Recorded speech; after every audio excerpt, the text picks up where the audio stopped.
Saludos cordiales. En este caso veremos el capítulo 27, Farmacología del aparato respiratorio. Introducción. Trastornos del aparato respiratorio. En este capítulo se aborda la farmacología y el uso clínico de los fármacos para trastornos frecuentes del aparato respiratorio, como asma, enfermedad pulmonar obstructiva crónica EPOC, y los síntomas de las vías respiratorias superiores de tos, congestión y rinitis, inflamación de la mucosa nasal.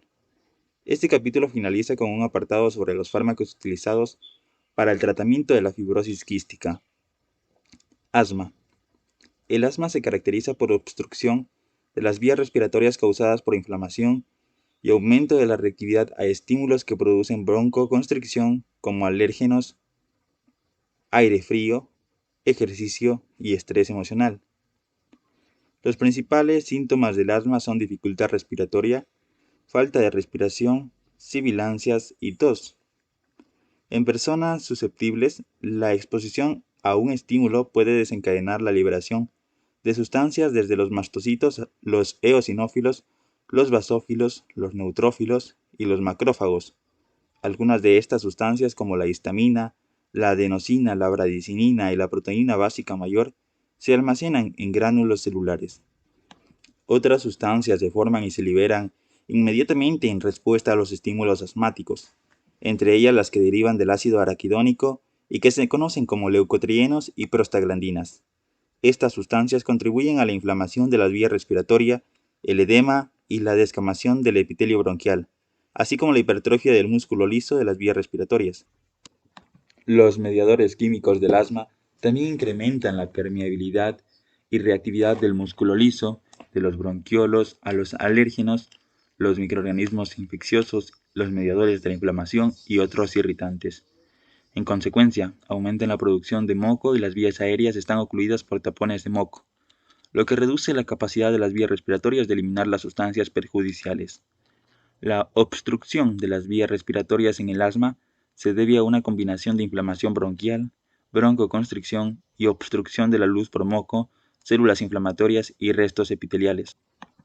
Los síntomas de la obstrucción incluyen disnea, dificultad respiratoria, tos, sibilancias, cefalea, taquicardia, síncope, sudoración, palidez y cianosis. Los pacientes experimentan una reducción bifásica de la función pulmonar, con una fase temprana que se produce de 10 a 30 minutos tras la exposición a un alergeno y dura de 2 a 3 horas, seguida de una fase tardía que aparece 2 a 8 horas después de la exposición. Se cree que la fase tardía es responsable de la inducción y el mantenimiento de la hiperreactividad bronquial en los pacientes asmáticos. Debido a la variación circadiana de la reactividad bronquial, algunos pacientes presentan un incremento de hasta 8 veces en la hiperreactividad de las vías aéreas durante la noche y casi el 70% de las muertes relacionadas con el asma se producen de noche. Los fármacos utilizados para tratar el asma incluyen antiinflamatorios y broncodilatadores. La fisiopatología del asma y el punto de acción de los antiinflamatorios se ilustran en la figura 27.1. Enfermedad pulmonar obstructiva crónica, EPOC. La EPOC incluye la bronquitis crónica y el enfisema. La bronquitis crónica se caracteriza por tos productiva asociada a la inflamación de los bronquiolos, mientras que el enfisema se debe a destrucción permanente y dilatación de los espacios aéreos distales a los bronquiolos. Ambos trastornos causan obstrucción de las vías respiratorias, disnea, disminución de la concentración de oxígeno sanguíneo y elevación de la concentración de dióxido de carbono sanguíneo. Los pacientes con estos trastornos tienen valores anormales en las pruebas de función respiratoria, entre ellos disminución del volumen expiratorio máximo en un segundo. El tabaquismo y la edad avanzada son los principales factores de riesgo de EPOC, y el abandono del tabaco puede ralentizar la progresión de la enfermedad. Aunque la mayor parte de la obstrucción de la vía respiratoria en la EPOC es irreversible, parte de ella se debe a espasmo del músculo liso e inflamación bronquiolar, y esta parte se puede revertir con broncodilatadores. Los pacientes con EPOC a menudo necesitan oxigenoterapia a largo plazo y pueden utilizarse antibióticos para tratar las agudizaciones debidas a infecciones bacterianas. Rinitis. La rinitis o inflamación de las membranas mucosas de las vías respiratorias nasales está causada la mayoría de las veces por reacciones alérgicas a pólenes, esporas de mohos y ácaros del polvo o por infecciones víricas por rinovirus y otros microorganismos causantes del catarro común. La rinitis alérgica puede ser estacional o no estacional, perenne, mientras que la rinitis vírica es un trastorno agudo y autolimitado. Ambos tipos de rinitis se caracterizan por estornudos, congestión nasal y rinorrea. El prurito nasal y la conjuntivitis se asocian con más frecuencia a la rinitis alérgica que a la rinitis vírica. La rinitis vírica generalmente se asocia a molestias, dolor y malestar general. En la tabla 27.1 se muestra la eficacia relativa de varios tipos de fármacos para el aparato respiratorio, incluyendo los que se utilizan para el tratamiento de la rinitis alérgica y la rinitis vírica. Fármacos antiinflamatorios. Corticoides. Los corticoides, glucocorticoides, son eficaces en el tratamiento de una amplia variedad de enfermedades inflamatorias y de otros tipos. En este capítulo se va a tratar el uso de corticoides en el asma, la rinitis alérgica y la enfermedad pulmonar obstructiva crónica. Las propiedades farmacológicas y el uso clínico de estos fármacos se describen con más detalle en el capítulo 33. El reconocimiento de que el asma es principalmente una enfermedad inflamatoria ha incrementado el papel que tienen los corticoides en el tratamiento del asma. Los esteroides han pasado a ser el pilar de tratamiento de los pacientes con asma moderada a grave y algunos pacientes con asma leve pueden beneficiarse también de su utilización. Aunque los corticoides son los antiinflamatorios más eficaces de que se dispone para el tratamiento del asma y la rinitis alérgica, pueden producir muchos efectos adversos si se administran por vía sistémica. La incidencia de efectos adversos disminuye mucho cuando se administran estos fármacos mediante inhalación, por lo que se debe emplear esta vía de administración siempre que sea posible. La administración sistémica generalmente se reserva para el tratamiento del asma grave y para el tratamiento a corto plazo de la rinitis alérgica grave. Entre los esteroides disponibles e inhaladores a dosis fija están beclometasona, budesonida, fluticasona, triamcinolona. La beclometasona y la triamcinolona habitualmente se administran 3 o 4 veces al día, mientras que la fluticasona y la budesonida se deben administrar solamente 2 veces al día. El uso correcto de los inhaladores a dosis fija necesita una cierta habilidad y el uso de un dispositivo espaciador entre la boca y el inhalador. El espaciador reduce la cantidad de fármaco que se deposita en la boca y la vía respiratoria superior y facilita su llegada a los bronquiolos. Al igual que otros antiinflamatorios, los corticoides se utilizan principalmente a largo plazo para prevenir las crisis asmáticas más que para tratar el broncoespasmo agudo.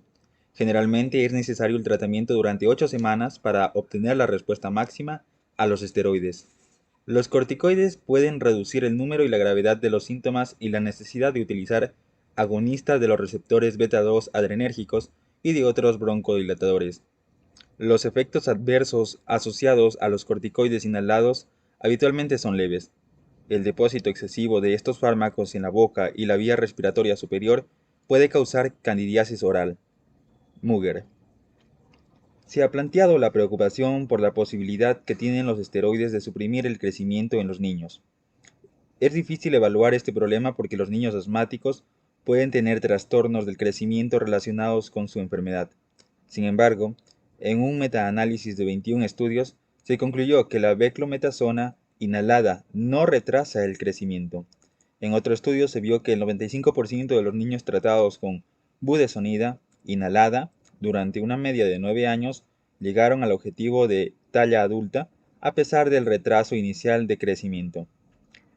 Varios productos contienen un corticoide y un agonista de receptor beta-2 de acción prolongada, LABA, como fluticasona y salmeterol, budesonida y formoterol, y mometasona y formoterol.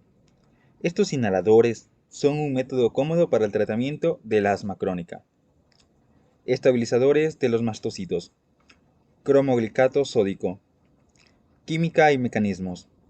El cromoglicato sódico y otros fármacos relacionados son compuestos no esteroideos que estabilizan las membranas plasmáticas de los mastocitos y los eosinófilos e impiden la degranulación y la liberación de histamina, leucotrienos y otras sustancias que producen inflamación de las vías respiratorias. Por lo tanto, a menudo se denomina a estos fármacos estabilizadores de los mastocitos. Se cree que la inhibición de la liberación de mediadores por el cromoglicato y otros fármacos relacionados es la consecuencia del bloqueo de la entrada de calcio hacia el interior de los mastocitos. El cromoglicato y otros fármacos relacionados no interactúan con la unión de inmunoglobulina E a los mastocitos, ni con la unión del antígeno a la inmunoglobulina E. Sus efectos beneficiosos en el asma y otras enfermedades son principalmente profilácticos. Farmacocinética. El cromoglicato y otros estabilizadores de los mastocitos son bastante insolubles en los líquidos corporales y su absorción sistémica es mínima tras la administración oral o la inhalación de los mismos. De hecho, la biodisponibilidad oral del cromoglicato es de aproximadamente el 1%. Cuando el cromoglicato se administra mediante inhalación, ejerce su principal efecto en el tracto respiratorio y se absorbe muy poco hacia la circulación. La mayor parte del fármaco se deglute después de la inhalación y aproximadamente el 98% se excreta en las heces. Indicaciones. El cromoglicato se administra mediante inhalación para tratar el asma y la rinitis alérgica y está disponible en una solución oftálmica para tratar la conjuntivitis vernal estacional. El cromoglicato sódico y los compuestos relacionados se utilizan principalmente para la profilaxis a largo plazo de la broncoconstricción asmática y las reacciones alérgicas, y no son útiles para tratar el broncoespasmo agudo. En el asma perenne, el fármaco se administra generalmente varias veces al día a intervalos regulares hasta que se desaparezcan los síntomas. La mejora puede tardar varias semanas en aparecer y después se puede reducir la dosis hasta el menor nivel eficaz. En el asma inducida por el ejercicio, el cromoglicato sódico se inhala 1 hora o menos antes del ejercicio previsto. En la rinitis alérgica y la conjuntivitis vernal, el cromoglicato sódico se administra varias veces al día a intervalos regulares. El cromoglicato sódico se administra por vía oral antes de las comidas y al acostarse para tratar la mastocitosis sistémica, un trastorno infrecuente que se caracteriza por infiltración del hígado, el vaso, los ganglios linfáticos y el tubo digestivo por los mastocitos. Se ha utilizado un régimen posológico similar para tratar la colitis ulcerosa y la alergia alimentaria. Efectos adversos. El cromoglicato sódico y otros estabilizadores de los mastocitos son notablemente poco tóxicos, debido en parte a su baja solubilidad y su escasa absorción sistémica. Sin embargo, en algunos pacientes el cromoglicato sódico inhalado puede irritar la garganta y causar tos y broncoespasmo. La administración de un agonista de los receptores beta-2 adrenérgicos habitualmente puede prevenir o aliviar esta reacción. Los preparados nasales y oculares pueden causar dolor e irritación local, aunque estos efectos habitualmente son leves y transitorios. El cromoglicato sódico no presenta interacciones relevantes con otros fármacos. Lodoxamida y nedocromilo.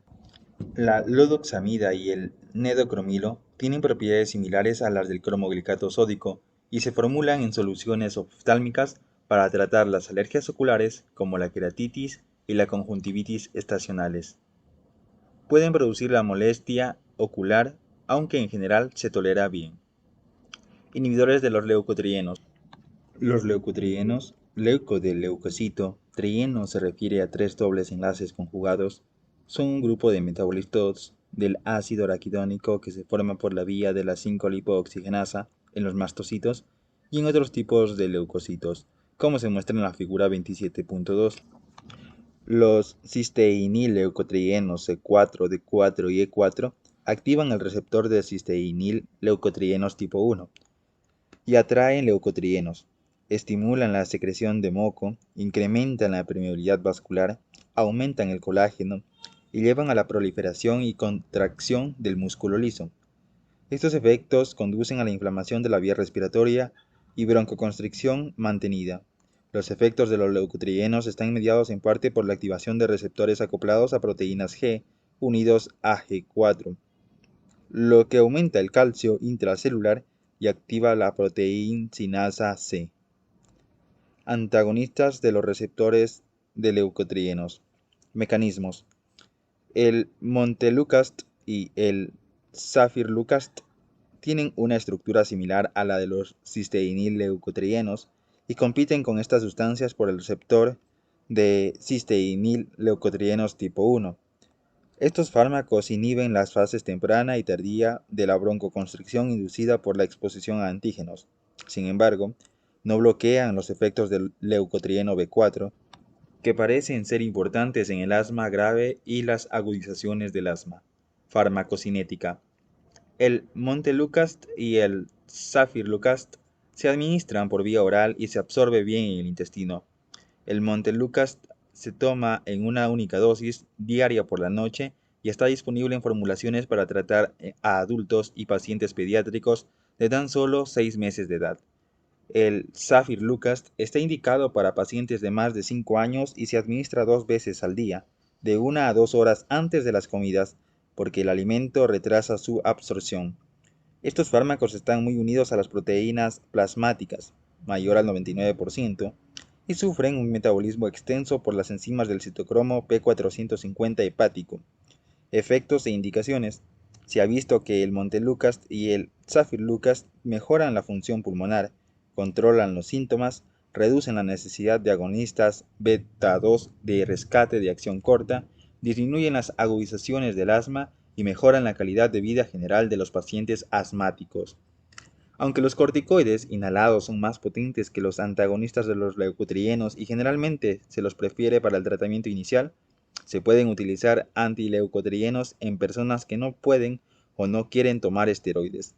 Los antagonistas de los receptores de leucotrienos ofrecen las ventajas de una administración oral cómoda y unos efectos adversos mínimos, y a menudo son útiles en pacientes asmáticos que no estaban controlados adecuadamente solo con corticoides inhalados. No son tan eficaces como los LABA para tratamiento añadido a los corticoides, aunque pueden ser más seguros. Los antileucotrienos son eficaces en personas con asma alérgica, incluidas las que tienen asma sensible al ácido acetilsalicílico, y se pueden utilizar para prevenir el asma inducida por el ejercicio cuando se toman al menos 2 horas antes del episodio precipitante.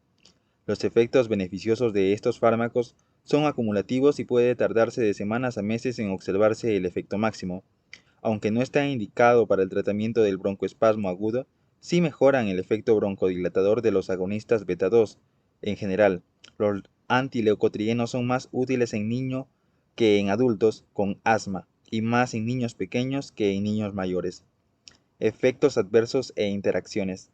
Los antagonistas de los leucotrienos tienen muy pocos efectos adversos, aunque pueden parecer reacciones de hipersensibilidad y otros efectos adversos en un pequeño porcentaje de pacientes. Se han descrito casos infrecuentes de toxicidad hepática y se ha producido algún caso de insuficiencia hepática. Se ha descrito de manera infrecuente la aparición de vasculitis granulomatosa alérgica, síndrome de Church-Strauss, un trastorno que a menudo se trata con corticoides en pacientes en los que se retiró el tratamiento con glucocorticoides y se sustituyó por un antagonista de leucotrienos. En estos casos, los glucocorticoides se deben retirar gradualmente y se debe monitorizar de cerca a los pacientes. El zafirlukast inhibe el CYP12/9 y el CYP3A4 y puede interferir con el metabolismo de la fenitoína y la warfarina, metabolizadas por CYP12/9, y del felodipino, la lovastatina, el triazolam, metabolizados por CYP3A4. El montelukast no inhibe estas isoenzimas ni tiene interacciones medicamentosas significativas, y su uso puede ser preferible en pacientes que reciban otros fármacos al mismo tiempo. Sileutón. Efectos e indicaciones. La síntesis de leucotrienos aumenta durante una crisis asmática. Esto se puede prevenir con sileutón, que inhibe la 5-lipooxigenasa y bloquea la formación de todos los leucotrienos, incluyendo el leucotrieno B4. Como los antagonistas del receptor cisteína-leucotrieno tipo 1 no bloquean el efecto quimiotáctico de los leucocitos y otros efectos del leucotrieno B4, el sileutón podría ser más eficaz en casos de graves de asma, en los que estos efectos pueden ser particularmente importantes. El sileutón está indicado para la profilaxis y el tratamiento del asma en adultos y niños de más de 12 años. La formulación de liberación inmediata se debe tomar por vía oral 4 veces al día, aunque actualmente se dispone de un preparado de liberación prolongada que se administra 2 veces al día. El Xileuton experimenta cierta inactivación hepática de primer paso y se elimina casi por completo como metabolito glucuronidado con una semivida de aproximadamente 2 horas. Efectos adversos e interacciones. Las reacciones adversas graves y transitorias al uso del Xileuton incluyen síndrome pseudogripal, cefalea, somnolencia y dispepsia. El Xileuton puede elevar las concentraciones de las enzimas hepáticas, por lo que se debe vigilar a los pacientes que tomen este fármaco para detectar signos de hepatitis. Los pacientes con cifras de transaminasas superiores a 3 veces el límite superior de la normalidad deben suspender el Xileuton y se debe utilizar con precaución en pacientes que consuman cantidades importantes de alcohol. El Xileuton inhibe las isoenzimas CYP1A2 y CYP3A4 y puede elevar las concentraciones plasmáticas de teofilina y warfarina. Puede ser necesario reducir la dosis de estos fármacos en pacientes que tomen Xileuton. Inhibidores de la fosfodiesterasa tipo 4. La fosfodiesterasa tipo 4, PDE4, es una familia de isoenzimas que hidrolizan la adenosina monofosfato cíclico y se encuentran predominantemente en las células inmunitarias.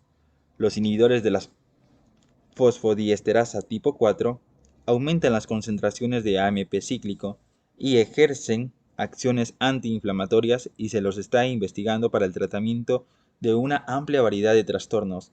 El apremilast está autorizado para el tratamiento de la artritis psoriática y mientras que el roflumilast se utiliza para el tratamiento de la enfermedad pulmonar obstructiva crónica, EPOC. Roflumilast. Mecanismo y efectos. El roflumilast y su metabolito activo son inhibidores selectivos de la fosfodiesterasa tipo 4 en el tejido pulmonar y se utilizan para el tratamiento de los casos más graves de EPOC. El tratamiento roflumilast durante 4 semanas redujo los neutrófilos y los eosinófilos en el esputo en el 30-40% en pacientes con EPOC, a la vez que aumentó el volumen máximo expiratorio en un segundo en un promedio de 50 mililitros en 4 ensayos clínicos. Indicaciones. El roflumilast se utiliza para disminuir las agudizaciones de la EPOC en pacientes con bronquitis crónica que tienen antecedentes de agudizaciones. No es un broncodilatador y no es útil en los episodios agudos. Efectos adversos e interacciones. Los efectos adversos más frecuentes de roflumilast son diarrea, náuseas y pérdida de peso. El fármaco produce efectos psiquiátricos en aproximadamente el 5% de los pacientes, fundamentalmente ansiedad, insomnio y depresión. El roflumilast se metaboliza por el CYP3A4 y el CYP1A2 y los inductores, por ejemplo, rifampicina e inhibidores, por ejemplo, eritromicina, potentes de las enzimas del CYP se deben utilizar con precaución en pacientes que tomen roflumilast.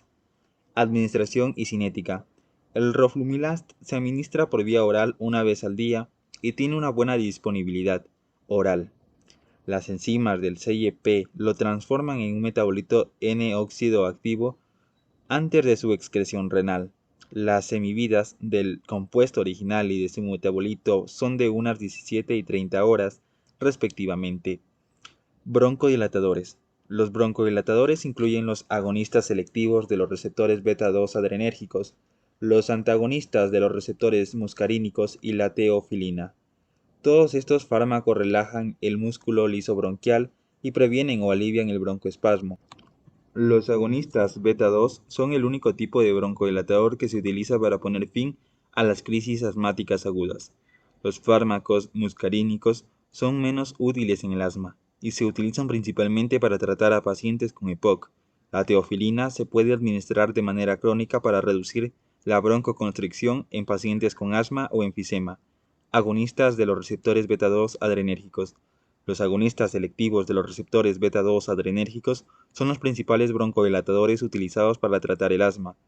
Al activar los receptores beta-2, estos fármacos aumentan la concentración de AMP cíclico en el músculo liso y lo relajan. Los agonistas beta-2 selectivos relajan el músculo liso bronquial sin producir tanta estimulación cardíaca como los agonistas no selectivos de los receptores beta. Sin embargo, la selectividad de los agonistas beta-2 es limitada y dosis mayores pueden activar los receptores beta-1 cardíacos y aumentar la frecuencia cardíaca.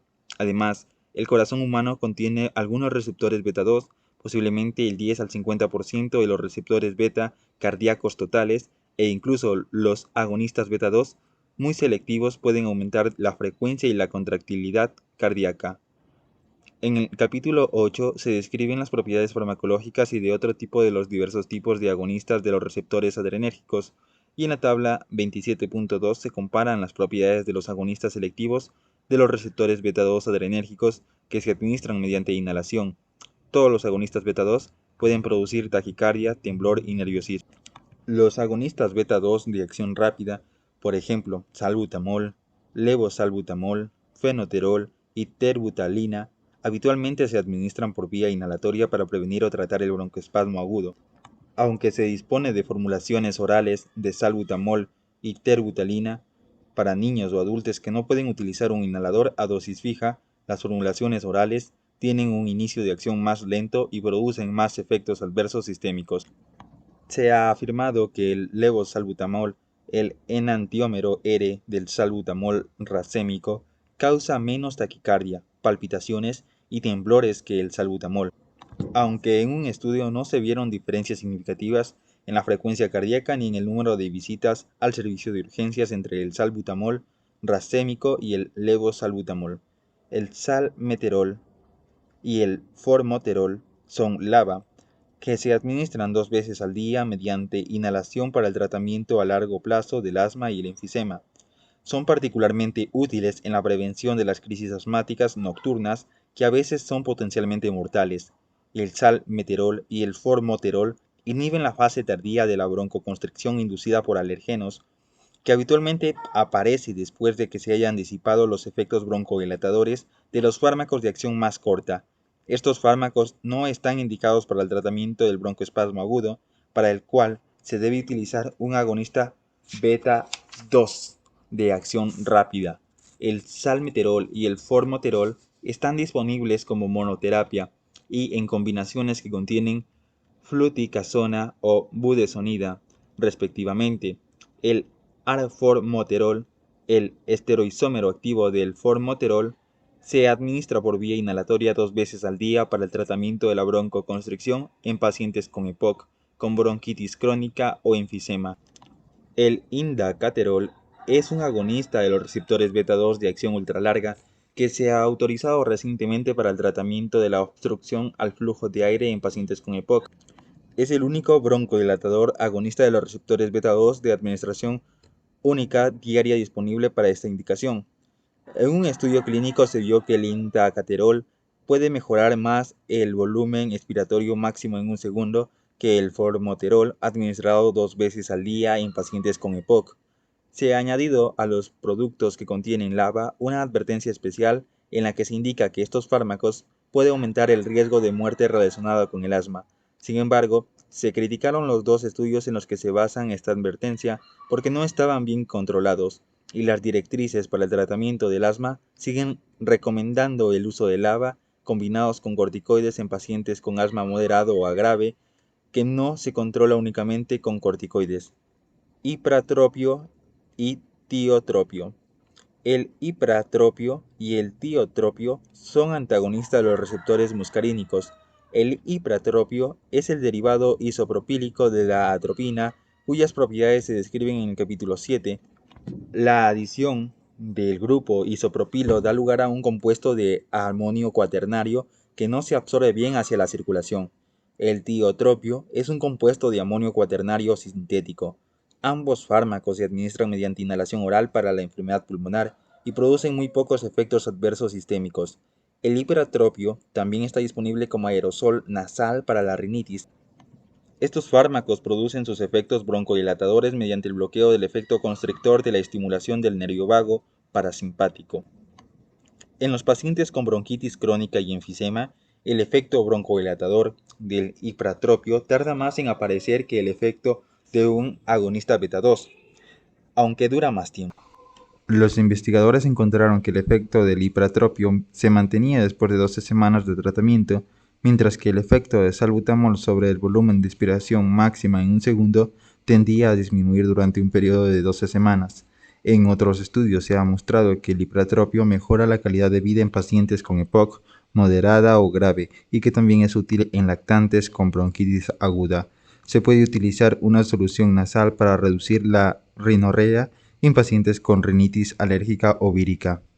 El hipratropio habitualmente es menos eficaz que un agonista beta-2 en pacientes asmáticos, pero el tratamiento combinado con hipratropio y un agonista beta-2 produce un efecto broncodilatador mayor que cualquiera de estos fármacos en monoterapia, y esta combinación es útil en algunos casos de asma moderada o grave. El hipratropio se utiliza como tratamiento de rescate junto con otros fármacos. En niños con asma aguda grave, existe una formulación con la combinación de salbutamol e hipratropio para el tratamiento de la EPOC. El tiotropio es el primer tratamiento inhalado una vez al día en pacientes con EPOC. Mejora la función pulmonar durante 24 horas y es un tratamiento de primera línea en pacientes con EPOC de leve a grave. En estudios clínicos se vio que el tiotropio aumentaba el volumen de inspiración máxima en un segundo en 0.28 a 0.31 litros, que significa un 28 a 31% tras una semana de tratamiento, y esta mejoría se mantuvo durante todo el periodo de estudio de 6 meses. Igual que con el hipratropio, el efecto adverso más frecuente del tiotropio es la sequedad de boca.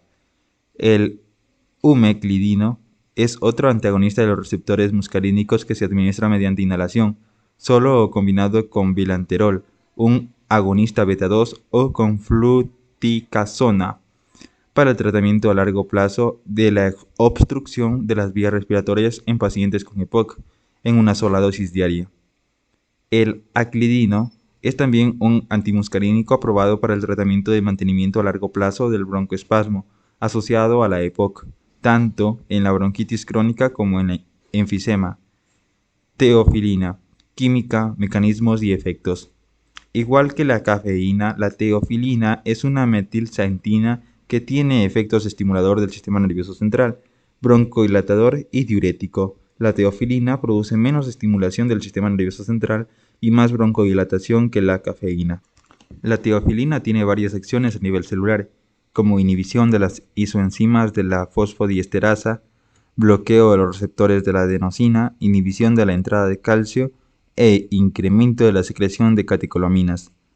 Todos estos efectos pueden contribuir a los efectos broncodilatadores del fármaco. También tiene efectos antiinflamatorios e inmunodepresores. Los efectos terapéuticos de la teofilina en las enfermedades pulmonares probablemente se deban a sus múltiples acciones sobre varios tipos celulares y receptores. La teofilina es un inhibidor inespecífico de las isoenzimas de la fosfodiesterasa en el músculo liso bronquial y en las células inflamatorias, tejidos en los que aumenta la concentración de AMP cíclico y ejerce efectos broncodilatadores y antiinflamatorios. Sus efectos antiinflamatorios se deben a la inhibición de la producción de citocinas y de la proliferación de los linfocitos T, así como a la reducción del número de eosinófilos, linfocitos y monocitos en el epitelio de las vías respiratorias. También reduce la liberación de la proteína básica catiónica y de la neurotoxina derivada de eosinófilos, que dañan el revestimiento epitelial de los bronquiolos. Farmacocinética. Después de su administración oral, la teofilina se absorbe bien en el intestino con poca inactivación de primer paso. El fármaco se distribuye de manera amplia y atraviesa la barrera hematoencefálica y entra en el sistema nervioso central. La isoenzima CYP1A2 convierte la teofilina en metabolitos inactivos que se excretan con la orina junto con el 10% del fármaco original. La semivida de la teofilina es de aproximadamente 8 horas en adultos no fumadores y de tan solo 4.5 horas en adultos fumadores y en niños de 1 a 9 años, porque metabolizan más rápidamente el fármaco.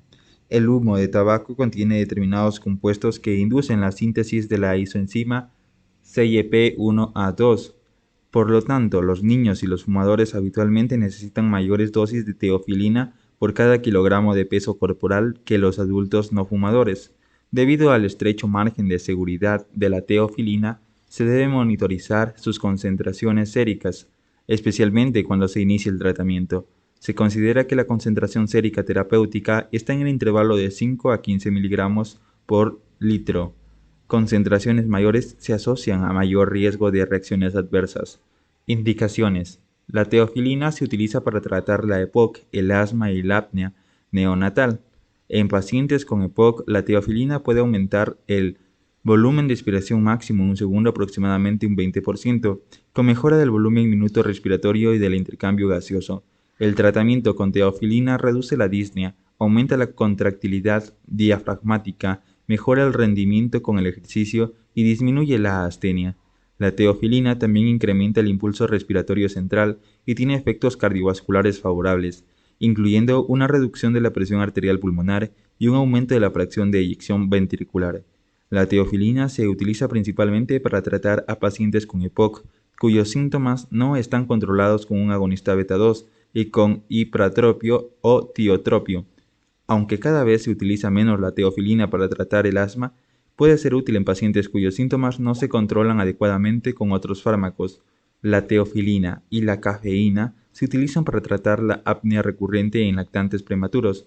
En esta situación, los fármacos bloquean los receptores de adenosina e incrementan la sensibilidad de los centros respiratorios al dióxido de carbono, así como la contractilidad de los músculos respiratorios. También se ha utilizado la teofilina para tratar la apnea obstructiva del sueño y la respiración periódica, aunque también puede reducir la calidad del sueño por la estimulación del sistema nervioso central. Efectos adversos. Los principales efectos adversos de la teofilina incluyen molestias digestivas, estimulación del sistema nervioso central y estimulación cardíaca. Los efectos adversos gastrointestinales, por ejemplo, dolor abdominal, náuseas y vómitos, se pueden minimizar tomando el fármaco con alimentos o antiácidos, o con un vaso entero de agua o leche. Los efectos sobre el sistema nervioso central incluyen cefalea, ansiedad, inquietud, insomnio, mareo y convulsiones. A menudo se eliminan estos problemas con una reducción de la dosis. La teofilina puede afectar negativamente al aparato cardiovascular y producir hipotensión, bradicardia, extrasístoles ventriculares y taquicardia. Estos episodios habitualmente son leves y transitorios, aunque a veces se producen reacciones graves. Pueden aparecer convulsiones y arritmias cardíacas a concentraciones mayores de 25 miligramos por litro. Interacciones. La cimetidina y la eritromicina inhiben el CYP1A2 y aumentan las concentraciones plasmáticas de la teofilina, aunque esta interacción solo es significativa cuando la concentración de la teofilina ya está en la parte superior del intervalo terapéutico. Otros fármacos que aumentan las concentraciones de la teofilina son los antimicrobianos de la clase de las fluoroquinolonas, la isoniazida y el verapamilo. Es importante vigilar cuidadosamente a los pacientes porque es difícil predecir cuáles de ellos necesitarán ajustes de la dosis de la teofilina cuando se administran simultáneamente otros fármacos. Tratamiento del asma. El tratamiento del asma se basa en la gravedad y la frecuencia de las crisis asmáticas, que se determina por el número de días y noches con síntomas por semana y en el volumen de expiración máxima en un segundo, expresado como porcentaje respecto al volumen de expiración máximo en un segundo normal previsto.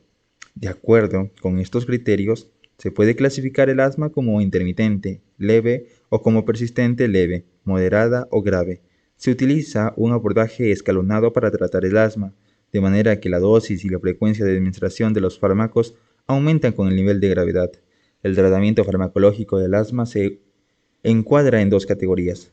Algunos fármacos se administran a diario para suprimir la inflamación de las vías respiratorias y prevenir el broncoespasmo, mientras que otros se utilizan como terapia de rescate para contrarrestar el broncoespasmo cuando se producen agudizaciones. En el asma intermitente leve no hace falta medicaciones diarias y los episodios agudos de asma se tratan con un agonista beta-2 de acción corta. En el asma persistente leve, una dosis baja de un corticoide inhalado administrado con un nebulizador o un inhalador a dosis fija es el tratamiento preferido para prevenir los episodios de asma. Las alternativas incluyen compuestos de cromoglicato sódico, fármacos antileucotrienos o un preparado de teofilina de liberación sostenida. El tratamiento preferido para prevenir los episodios agudos en personas con asma persistente moderada es un corticoide inhalado a una dosis baja o media. Se puede añadir un LABA si el corticoide solo no es adecuado. También se puede añadir un antagonista de leucotrienos o teofilina a las dosis bajas o medias de un corticoide inhalado. El tratamiento preventivo a largo plazo del asma persistente grave es habitualmente una dosis media de un corticoide inhalado más un LABA. Las agudizaciones leves del asma habitualmente se tratan con una o dos administraciones de un agonista beta-2 inhalado, por ejemplo, salbutamol o levosalbutamol, separadas entre 4 a 6 horas.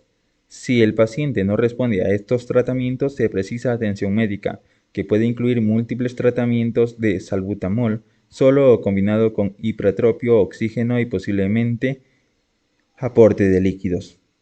Además, en estos episodios se puede iniciar tratamientos de choque con ciclos cortos de corticoides sistémicos, por ejemplo, prednisona, prednisolona o metilprednisolona intravenosa.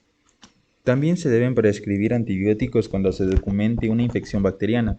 Las crisis graves que no responden al tratamiento normal denominado estatus asmático se deben tratar de forma más intensa con oxígeno, esteroides sistémicos y tratamientos frecuentes o continuos con agonistas beta-2. Los pacientes de 12 años de edad o mayores con asma alérgica moderada o grave se pueden beneficiar de las inyecciones de un antagonista de la inmunoglobulina E conocido como omalizumab. Este anticuerpo monoclonal se une a la inmunoglobulina E libre y se administra por vía subcutánea cada 2 a 4 semanas, combinado con tratamiento con corticoides inhalados. El omalizumab puede producir en sí mismo reacciones alérgicas, incluyendo anafilaxia. Se dispone de otros dos anticuerpos monoclonales, mepolizumab y reslizumab, como terapias añadidas para el tratamiento del asma eosinófila grave en pacientes de 12 años y mayores, mepolizumab, o de 18 años y mayores, reslizumab. Ambos fármacos inactivan la interleucina 5 e impiden que se una a los receptores de los eosinófilos, un tipo de leucocitos, lo que reduce los valores de los eosinófilos en la sangre y el esputo y la inflamación de las vías respiratorias. El mepolizumab se administra mediante inyección subcutánea cada 4 semanas, mientras que el reslizumab se administra mediante infusión intravenosa con el mismo intervalo. Se está estudiando el mepolizumab para el tratamiento de otros trastornos eosinófilos con enfermedades cutáneas y esofagitis. El reslizumab tiene una advertencia especial de anafilaxia y se debe administrar en un centro en el que se pueda tratar esta urgencia. Su uso también se asoció a aumento del riesgo de cáncer, aunque la incidencia fue muy baja. Antitusígenos. La tos habitualmente tiene una finalidad útil porque expulsa sustancias irritantes como polvo, polen, líquidos y células inflamatorias acumulados procedentes de las vías respiratorias superiores. Sin embargo, la tos no productiva incesante puede generar pérdida del sueño, fracturas costales, neumotórax, desidencia de heridas quirúrgicas e incluso síncope. A menudo se utiliza antitusígenos para suprimir la tos, aunque el tratamiento de elección es el control de la infección, la alergia o la enfermedad que causa la tos.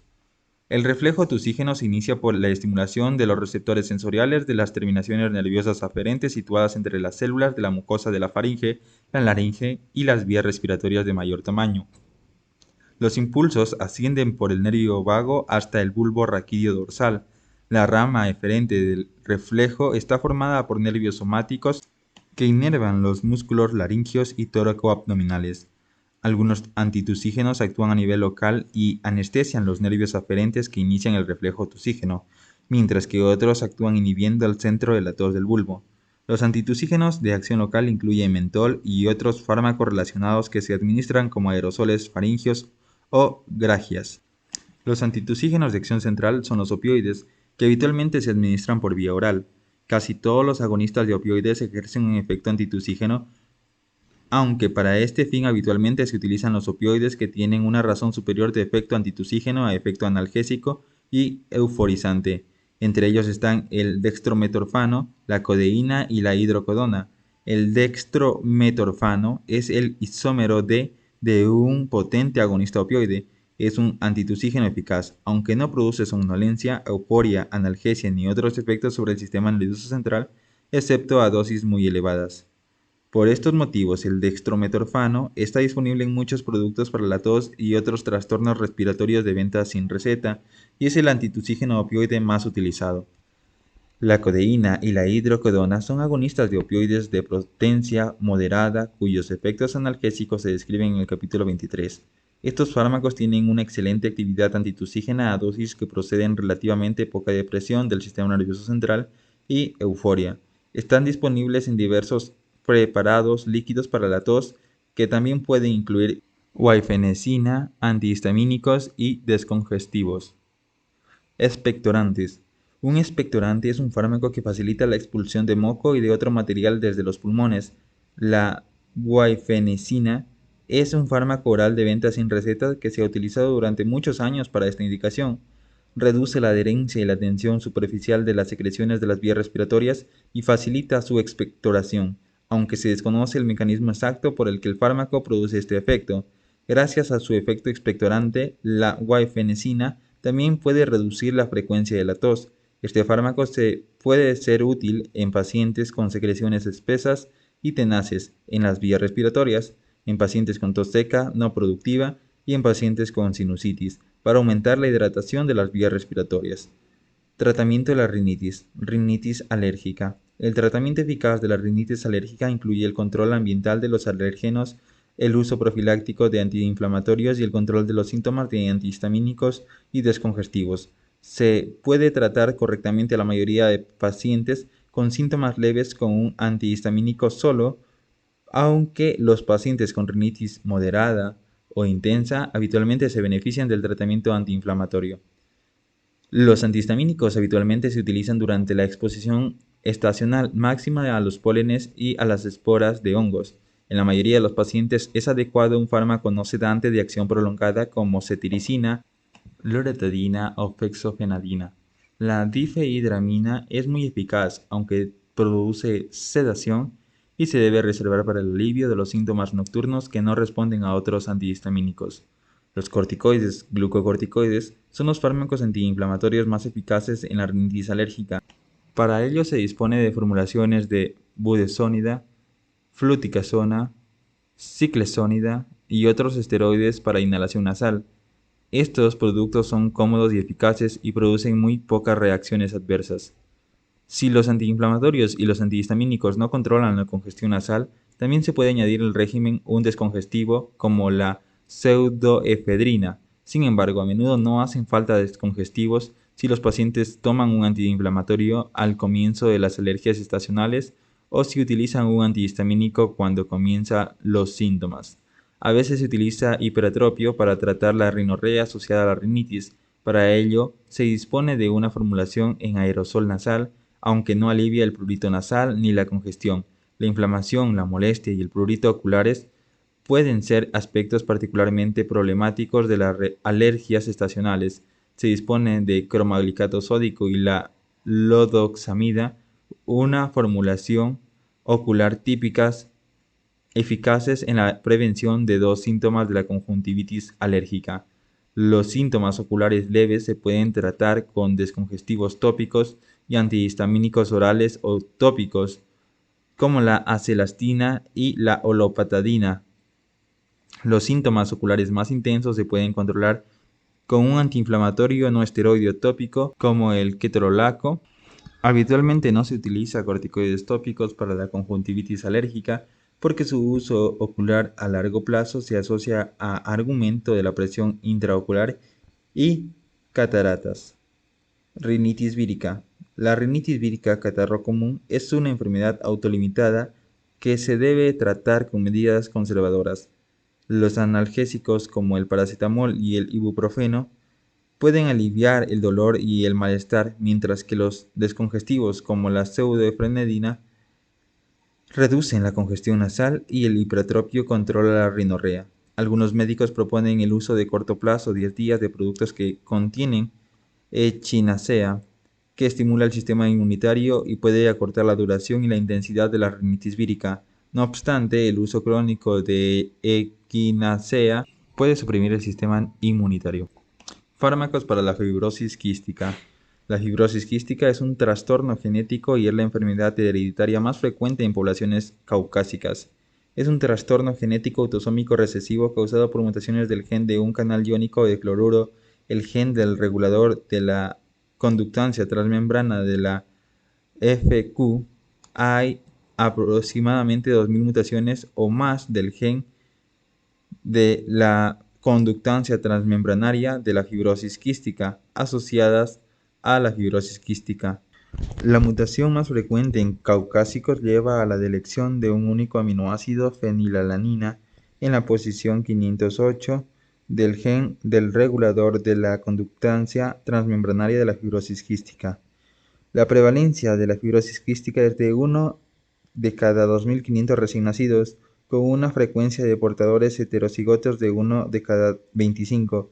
La manera de tiempo de supervivencia es actualmente de 40 años, una mejoría respecto a los pronósticos previos, cuando los niños con fibrosis quística no vivían hasta llegar a la educación secundaria. Se piensa que las mutaciones de la fibrosis quística puede haber tenido una ventaja selectiva durante el avance de la civilización occidental, porque los heterocigotos con resistencia al tifus y el cólera. La proteína del canal del gen regulador de la conductancia transmembranaria de la fibrosis quística normalmente extrae iones de cloro de las células epiteliales en el lado luminal, con salida también de sodio y agua. Los pacientes con fibrosis quística y alteraciones de las proteínas del gen regulador de la conductancia transmembranaria de la fibrosis quística tienen una acumulación excesiva de moco en los pulmones, el páncreas y otros órganos. En los pulmones, el exceso de moco tapa las vías respiratorias y constituye un entorno favorable para la proliferación bacteriana, lo que causa una infección, lesión pulmonar y progresión hasta insuficiencia respiratoria. La dornasa alfa es un mucolítico que escinde específicamente el DNA extracelular de los neutrófilos invasores para reducir la viscosidad del moco. Es un desoxirribonucleasa 1 humana recombinante con una secuencia primaria de aminoácidos idéntica a la de la enzima humana. Se dispone de formulaciones especiales de antibióticos para prevenir o tratar las inevitables infecciones pulmonares bacterianas. El Astreonam para inhalación y la solución para inhalación o el polvo para la inhalación de trovamicina son tratamientos eficaces para prevenir y tratar la bacteria que producen las infecciones pulmonares en pacientes con fibrosis quística. Hay dos nuevos fármacos que actúan sobre la propia proteína del gen regulador transmembranario de la fibrosis quística defectuosa, llamados moduladores del gen CFTR, como diferentes mutaciones que producen diferentes disfunciones en la proteína. Los moduladores CFTR son eficaces solo en personas con determinadas mutaciones. El ivacaftor actúa sobre mutaciones como G551D, R117H y S1251N y en otras diversas situaciones de un único aminoácido. En estos pacientes, el ivacaftor es un potenciador de la proteína CFTR y aumenta el transporte de ion cloruro, aumentando la probabilidad de apertura del canal o modulación de la proteína CFTR. Sin embargo, el ivacaftor no es eficaz en la mutación F508del, que es el defecto más frecuente de la fibrosis quística en Estados Unidos. Para corregir este problema, recientemente se ha aprobado la combinación de lumacaftor con ivacaftor. El lumacaftor es una chaperona farmacológica que lleva la proteína CFTR hasta la superficie celular. Una vez ahí, el ivacaftor puede potenciar la proteína CFTR mutada que no llegaría hasta la superficie celular sin el lumacaftor debido a su mutación y al plegamiento anómalo de la proteína. Hay otros fármacos innovadores en desarrollo que pronto ofrecerán al paciente con fibrosis quística la probabilidad de una esperanza de vida más completa. Bueno, muchísimas gracias amigos por haber llegado hasta el final del video. No me queda más que decirles que cada sugerencia, petición que tengan pueden dejarlas en los comentarios. Y eso, recuerden que nunca es tarde para aprender, así que échenle muchas ganas en su vida profesional, académica, e institucional, ¿no? En cualquier parte que se encuentren, échenle muchas ganas y caminen siempre para adelante, que el camino está largo y nunca para de crecer y a lo mejor capaz nunca terminamos de recorrer. Así que échenle ganas con una sonrisa de oreja a oreja frente a la vida y pues nada, nos vemos en el siguiente video. Gracias.